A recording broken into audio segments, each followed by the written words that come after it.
नमस्कार दोस्तों, मेरा नाम है विदेश कुमार और स्वागत है आप सभी का हमारे चैनल आंगन एकेडमी में। दोस्तों, वाक्य रचना के आधार पर कितने होते हैं और कौन कौन से होते हैं, ये आज हम इस वीडियो में जानेंगे। और अर्थ के आधार पर वाक्य कितने प्रकार के होते हैं, इस पर हम एक वीडियो पहले ही बना चुके हैं, उसकी लिंक आपको ऊपर आई बटन पर मिल जाएगी। तो आज हम पढ़ेंगे कि रचना के आधार पर वाक्य के भेद कितने होते हैं। तो चलिए वीडियो को शुरू करते हैं। रचना के आधार पर वाक्य के निम्नलिखित 3 भेद होते हैं। जी हाँ, सबसे पहले आपको यही याद रखना है कि रचना के आधार पर वाक्य के 3 भेद होते हैं। एक होता है सरल वाक्य, एक होता है संयुक्त वाक्य और एक होता है मिश्रित वाक्य। तो एक एक करके हम इन तीनों के बारे में जान लेते हैं। चलिए, सबसे पहले हम देखते हैं सरल वाक्य या जिसे साधारण वाक्य भी कहते हैं, सिंपल सेंटेंस। जिन वाक्यों में केवल एक ही उद्देश्य और एक ही विधेय होता है, यानी ऐसा सेंटेंस जिनमें उद्देश्य एक ही होता है, यानी एक ही बात कही जाती है और कर्ता भी एक ही रहता है, ठीक है, उन वाक्यों को सरल वाक्य या साधारण वाक्य कहते हैं। सरल वाक्य में एक ही समापिका क्रिया। अब समापिका क्या होती है? जैसे लास्ट में सेंटेंस आते हैं ना, सेंटेंस के लास्ट में कुछ वर्ड आते हैं, जैसे करता है, राम काम करता है, तो लास्ट में जो करता है, या राम ने काम किया, तो लास्ट में जो किया आया, ये समापिका होती है, यानी जहाँ जाकर वाक्य जो है वो समाप्त होता है, वो एक ही रहती है। जो सरल वाक्य होता है, इनमें एक ही समापिका क्रिया होती है।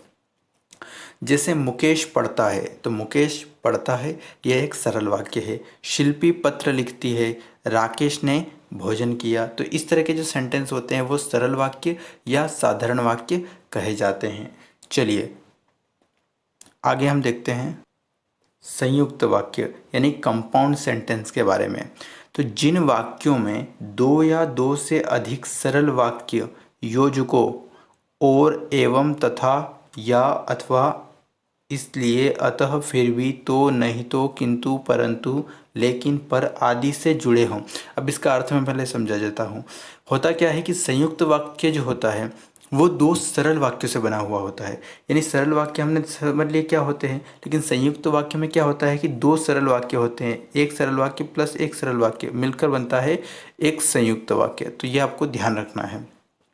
और वो जो दोनों सरल वाक्य होते हैं ये योजक शब्दों से जुड़े होते हैं। अब किन शब्दों से? यानी दोनों सरल वाक्य के बीच में आपको और दिख सकता है, ठीक है, आपको और दिखेगा, एवं दिखेगा, तथा, या आपको अथवा दिख सकता है, इसलिए दिख सकता है, अतः, फिर भी, ये किंतु, परंतु, ये इस तरह के सेंटेंस आपको दिख जाएंगे उन दोनों सरल वाक्यों के बीच में। तो आप समझ जाइए कि वो संयुक्त वाक्य में। और आगे इनको क्लियर करता हूँ। जुड़े होते हैं, जैसे वह सुबह गया और शाम को लौट आया। तो वह सुबह गया ये भी एक सरल वाक्य है, शाम को लौट आया यह भी एक सरल वाक्य है। अब इन दोनों को जोड़ा किसने? और ने। तो जिस भी सेंटेंस में आपको बीच में और दिख जाए और 2 सेंटेंस उसके दिख जाए पास में, आगे और पीछे, तो समझ जाइए कि वो एक संयुक्त वाक्य है।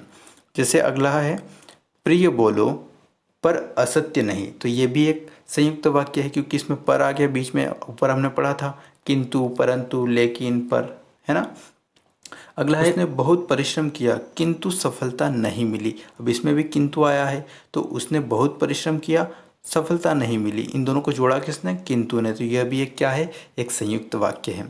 जनरली जो स्टूडेंट होते हैं वो संयुक्त वाक्य और एक होता है मिश्रित वाक्य, इन दोनों में बहुत कंफ्यूज होते हैं। तो मैं वो सबसे बड़ा कन्फ्यूज़न भी आज दूर कर दूंगा। आज के बाद आप कभी कंफ्यूज नहीं होंगे। चलिए आगे पहले इसको समझ लेते हैं, फिर इन दोनों को बताता हूँ मैं। मिश्रित वाक्य है जिसे मिश्र वाक्य भी कहते हैं, यानी कॉम्प्लेक्स सेंटेंस के बारे में बात की जा रही है।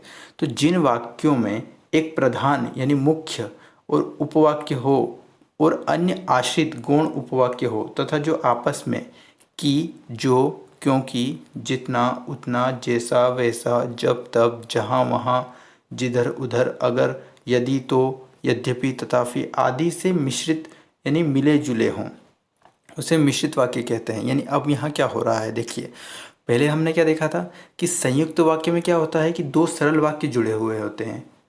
एक तो होता है सरल वाक्य, है ना, लेकिन जो संयुक्त वाक्य होता है उसमें 2 सरल वाक्य जुड़े हुए होते हैं एक ही सेंटेंस में। लेकिन इसमें क्या होता है मिश्रित में, इसमें भी 2 सेंटेंस जुड़े हुए रहते हैं, लेकिन जो एक रहता है वो प्रधान होता है और दूसरा होता है गौण होता है। यानी पहला जो होता है वो मेन सेंटेंस होता है और दूसरा जो होता है वो एक डिपेंडेंट सेंटेंस होता है पहले वाले पर, और इन दोनों को जो जोड़ते हैं बीच में शब्द, वो कौन से होते हैं? वो ये होते हैं, उनके बीच में की दिख जाएगा आपको, जो दिख जाएगा, क्योंकि, जितना, उतना, जैसा, इस तरह के जो शब्द हैं ये उसमें दिख जाएंगे। जैसे आगे हम देखते हैं, इनमें एक मुख्य उद्देश्य और मुख्य विधेय के अलावा एक से अधिक समापिकाएं क्रियाएं होती है। यानी वही बात है, ऊपर वाले में हमने देखा था कि सिर्फ एक समापिका होती है लास्ट में, लेकिन इसमें एक नहीं, एक से अधिक समापिकाएं होती हैं। मैं जानता हूँ कि तुम्हारे अक्षर अच्छे नहीं बनते। अब यहाँ देखिए, मैं जानता हूँ एक सेंटेंस है और तुम्हारे अक्षर अच्छे नहीं बनते ये एक सेंटेंस है। अगर मैं डायरेक्टली कहता हूँ कि मैं जानता हूँ, तो अब सवाल उठता है कि क्या जानते हो? तो ये क्या हुआ? एक आश्रित वाक्य हुआ। लेकिन तुम्हारे अक्षर अच्छे नहीं बनते, ये क्या हुआ? ये प्रधान वाक्य हुआ। और इन दोनों को जोड़ा किसने? की ने। तो ये क्या हुआ? एक मिश्रित वाक्य हुआ है। जो लड़का कमरे में बैठा है वह मेरा भाई है। अब मैं डायरेक्टली अगर बोलता हूँ कि वह मेरा भाई है, तो सवाल यही कि कौन आपका भाई है? तो हम बोलते हैं कि जो लड़का कमरे में बैठा है। यानी यहाँ पर ये जो है, ये प्रधान वाक्य है, और यह जो है ये एक आश्रित वाक्य है, और इन दोनों को जो जोड़ रहा है वो जो है, ठीक है, और वह, ये दोनों। अब आगे हम बात करते हैं, यदि परिश्रम करोगे तो उत्तीर्ण हो जाओगे। अब यदि परिश्रम करोगे और उत्तीर्ण हो जाओगे, तो इन दोनों को जोड़ रहा है, एक तो यदि और तो, इसलिए भी यह एक मिश्रित वाक्य है। क्योंकि इसमें यहाँ हमने देखा था कि यदि तो जहाँ भी दिख जाए हमें, वो क्या होता है? एक मिश्रित वाक्य होता है। अब एक बहुत बड़ा कन्फ्यूज़न हम दूर कर लेते हैं कि संयुक्त वाक्य और मिश्र वाक्य में क्या डिफरेंस है। तो देखिए, मैं ऊपर पहले ही आपको बता चुका कि जो संयुक्त वाक्य होता है उसमें दो सरल वाक्य होते हैं। सरल वाक्य प्लस सरल वाक्य मिलके बनता है एक संयुक्त वाक्य। अब मिश्र वाक्य में क्या होता है कि इसमें एक प्रधान उपवाक्य होता है प्लस एक आश्रित उपवाक्य होता है। यानी एक होता है मेन सेंटेंस और एक होता है उस पर डिपेंड होने वाला सेंटेंस, और इसमें दोनों ही जो सेंटेंस होते हैं संयुक्त वाक्य में, दोनों के दोनों ही प्रधान होते हैं, ठीक है। और ये तो आपको क्लियर है ही, सरल वाक्य एक उद्देश्य और एक विधेय है। तो यह यहाँ आपको बिल्कुल भी कंफ्यूज नहीं होना है। इस वीडियो के एंड में मैंने प्रैक्टिस के लिए कुछ सेंटेंस भी दिए हैं जिनमें हमें पता करना है कि कौन सा संयुक्त वाक्य है और कौन सा मिश्र वाक्य है। तो चलिए इसको देख लेते हैं। पहला सेंटेंस है, रवीना बाग में जाती है और फल खाती है। अब ये संयुक्त वाक्य है या मिश्र वाक्य है? तो आप सीधा सा यहाँ देखिए कि इन दोनों को जोड़ने वाला कौन है? और। अब बीच में और आया है, यानी डेफिनेटली ये संयुक्त वाक्य। ज़्यादा सोचने की ज़रूरत भी नहीं है, क्योंकि एग्ज़ाम में हमारे पास टाइम रहता भी नहीं है ज़्यादा सोचने का, ठीक है। अब यहाँ भी दो समापिकाएँ, जाती है और खाती है, दो समापिकाएँ यहाँ पे आ गई है, ठीक है। अब आगे बात करते हैं। अगला है, आकांक्षा नाच रही है क्योंकि वह खुश है।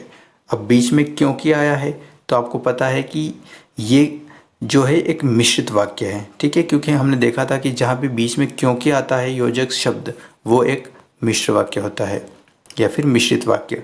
अगला है, यदि रानी चाहेगी तो विवाह हो जाएगा।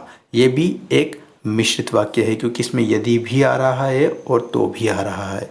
अगला है, आनंदी चली गई थी किंतु वापस आ रही है।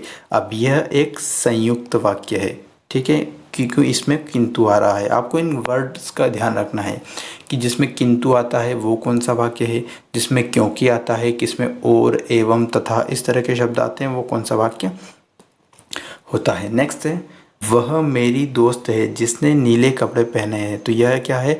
यह एक मिश्रित वाक्य है, क्योंकि इसमें जिसने आ गया है, ठीक है। अगला है, शबाना सुबह गई और शाम को लौट आई। बहुत ही सिंपल है और दिख गया है, ज़्यादा सोचने की ज़रूरत ही नहीं, यह एक संयुक्त वाक्य है। अगला है, वह मेरा घर है जहाँ गाय खड़ी है। हमने देखा है कि जहाँ भी जहाँ वहाँ आ जाए वो क्या होते हैं? मिश्रित वाक्य होते हैं। अगला है, समोसा स्वादिष्ट है किंतु बहुत ठंडा है, ठीक है। तो दो इसमें क्या है? सरल वाक्य आ गए हैं, तो ये क्या हो गया आपका? संयुक्त वाक्य, और इसमें बीच में आपको किंतु भी दिखाई दे रहा है। अगला है, सलोनी बीमार है फिर भी काम कर रही है। तो ये क्या है? तो यह आपका एक संयुक्त वाक्य है, ठीक है। अगला है, केशव वकील बनेगा या एक अभियंता बनेगा। तो इसमें या आया है, तो आपको बताया है, और, एवं, तथा, या, अथवा, तो ये सब संयुक्त वाक्य होते हैं, तो ये भी एक संयुक्त वाक्य है। अगला है, जब रेलगाड़ी आएगी तब महेश उसमें बैठेगा। अब जिसमें जब तब आता है वो भी कौन से होते हैं, तो वो होते हैं आपके मिश्रित वाक्य या फिर मिश्र वाक्य। ठीक है। नेक्स्ट है दीपक जितना तेज दौड़ेगा उतना जीत के करीब होगा। यह भी एक मिश्रित वाक्य है। चलिए अगला है संतोष जानता है कि उसका भाई समझदार है। तो अब ये कौन सा सेंटेंस है। और लास्ट वाला जैसा शालू का परिवार है वैसा उसका व्यक्तित्व है। तो फ्रेंड्स आपको इन दोनों सेंटेंस के बारे में मुझे बताना है कि ये जो लास्ट सेकंड सेंटेंस है ये कौन सा सेंटेंस है, और लास्ट वाला जो सेंटेंस है ये कौन सा सेंटेंस है। इसका आंसर आपको मुझे कमेंट बॉक्स में देना है। मैं डेफिनेटली उसको चेक करके आपको रिप्लाई करूँगा। सो फ्रेंड्स ये था हमारा वीडियो। अगर आपको ये वीडियो अच्छा लगा है तो प्लीज़ इस वीडियो को लाइक करें, और चैनल को यदि अभी तक सब्सक्राइब नहीं किया है तो प्लीज़ चैनल को सब्सक्राइब करें। Thanks for watching this video.